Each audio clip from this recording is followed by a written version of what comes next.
Car Crash While Hitchhiking by Denis. A salesman who shared his liquor and steered while sleeping. A Cherokee filled with bourbon. A VW no more than a bubble of hashish fumes, captained by a college student. And a family from Marshalltown who head-on and killed forever a man driving west out of Bethany, Missouri. I rose up, sopping wet from sleeping under the pouring rain, and something less than conscious, thanks to the first three of the people I've already named, the salesman and the Indian and the student, all of whom had given me drugs. At the head of the entrance ramp, I waited without hope of a ride. What was the point even of rolling up my sleeping bag when I was too wet to be let into anybody's car? I draped it around me like a cape. The downpour raked the asphalt and gurgled in the ruts. My thoughts zoomed pitifully. The traveling salesman had fed me pills that made the linings of my veins feel scraped out. My jaw ached. I knew every raindrop by its name. I sensed everything before it happened. I knew a certain Oldsmobile was stopped for me even before it glowed.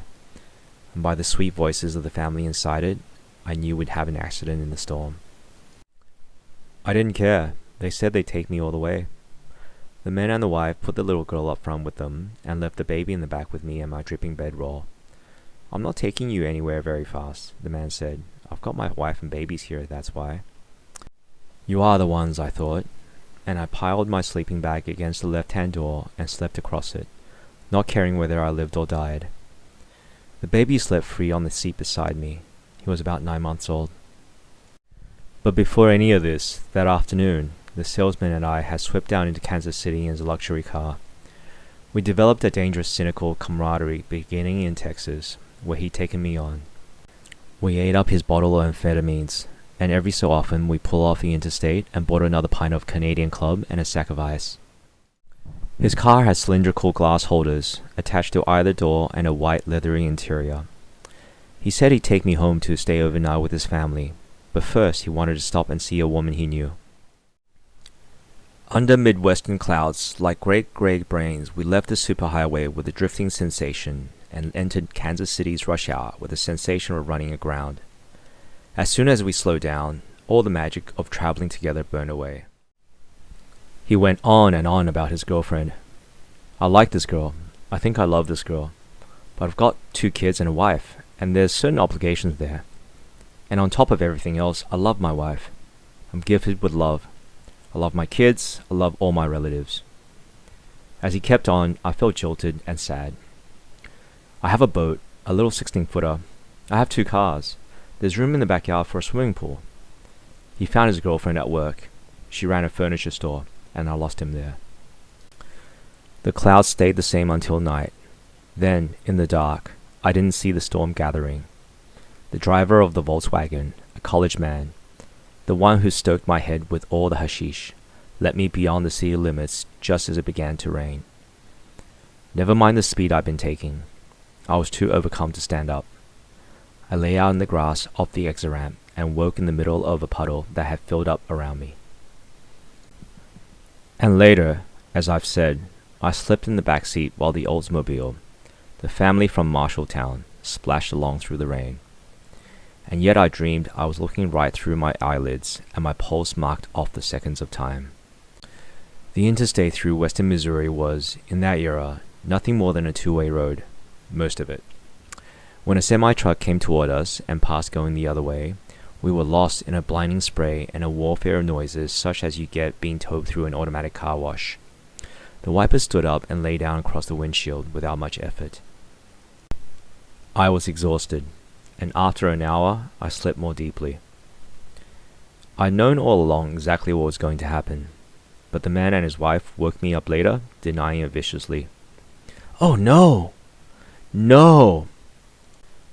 I was thrown against the back of their seat so hard that it broke. I commenced bouncing back and forth. A liquid which I knew right away was human blood flew around the car and rained down on my head. When it was over, I was in the back seat again, just as I had been. I rose up and looked around. Our headlights had gone out. The radiator was hissing steadily. Beyond that, I didn't hear a thing. As far as I could tell, I was the only one conscious. As my eyes adjusted, I saw that the baby was lying on its back beside me, as if nothing had happened. Its eyes were open, and it was feeling its cheeks with its little hands. In a minute, the driver, who'd been slumped over the wheel, sat up and peered at us. His face was smashed and dark with blood. It made my teeth hurt to look at him. But when he spoke, it didn't sound as if any of his teeth were broken. "What happened?" "We had a wreck," he said. "The baby's okay," I said, although I had no idea how the baby was. He turned to his wife. "Janice," he said. "Janice! Janice!" "Is she okay?" "She's dead," he said, shaking her angrily. "No, she's not." I was ready to deny everything myself now. The little girl was alive, but knocked out. She whimpered in her sleep. But the man went on shaking his wife. "Janice!" he hollered. His wife moaned. "She's not dead," I said, clambering from the car and running away. "She won't wake up," I heard him say. I was standing out here in the night, with the baby, for some reason, in my arms. It must have still been raining, but I remember nothing about the weather. We'd collided with another car on what I now perceived was a 2-lane bridge. The water beneath us was invisible in the dark.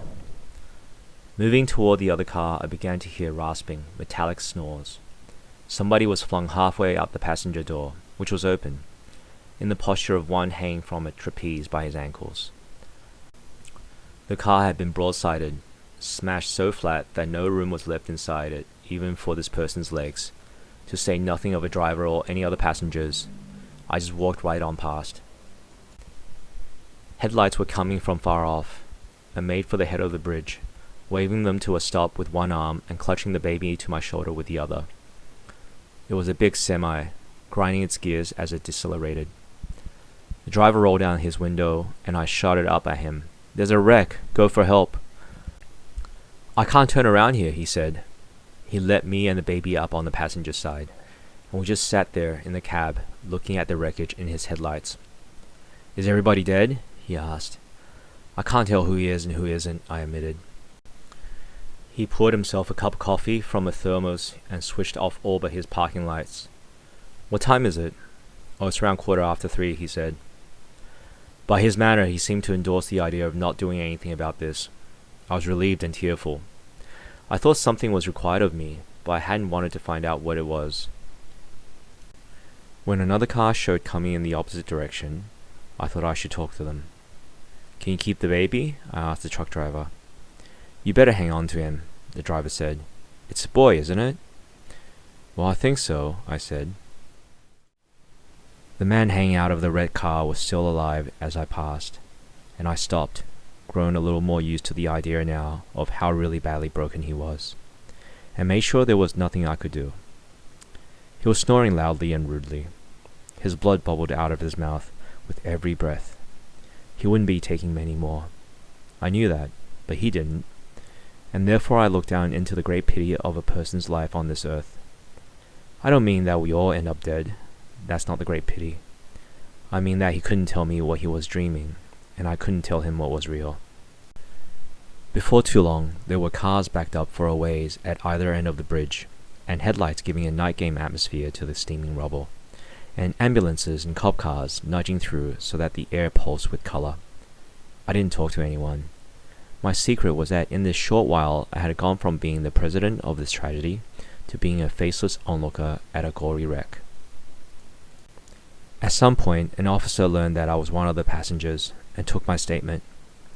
I don't remember any of this, except that he told me, "Put out your cigarette." We paused in our conversation to watch the dying man being loaded into the ambulance. He was still alive, still dreaming obscenely. The blood ran off him in strings.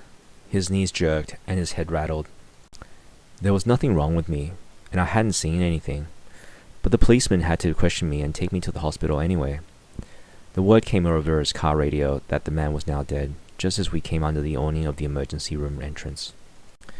I stood in a tiled corridor with my wet sleeping bag bunched against the wall beside me, talking to a man from the local funeral home. The doctor stopped to tell me I better have an x-ray. No. Now will be the time. If something turns up later, there's nothing wrong with me. Down the hall came the wife. She was glorious, burning. She didn't know yet, that her husband was dead.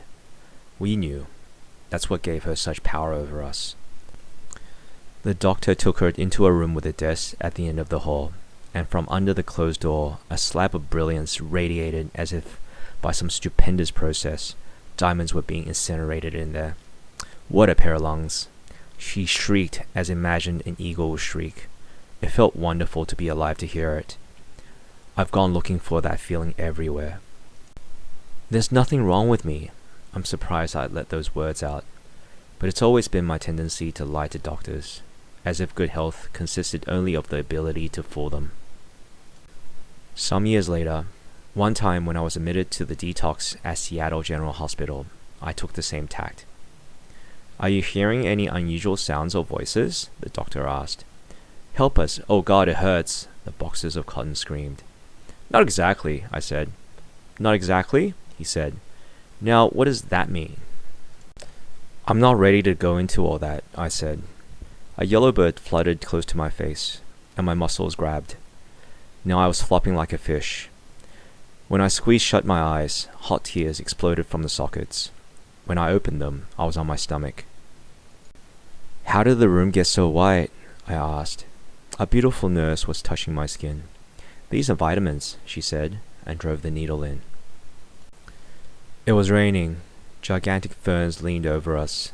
The forest drifted down a hill. I could hear a creek rushing down among rocks. And you ridiculous piece.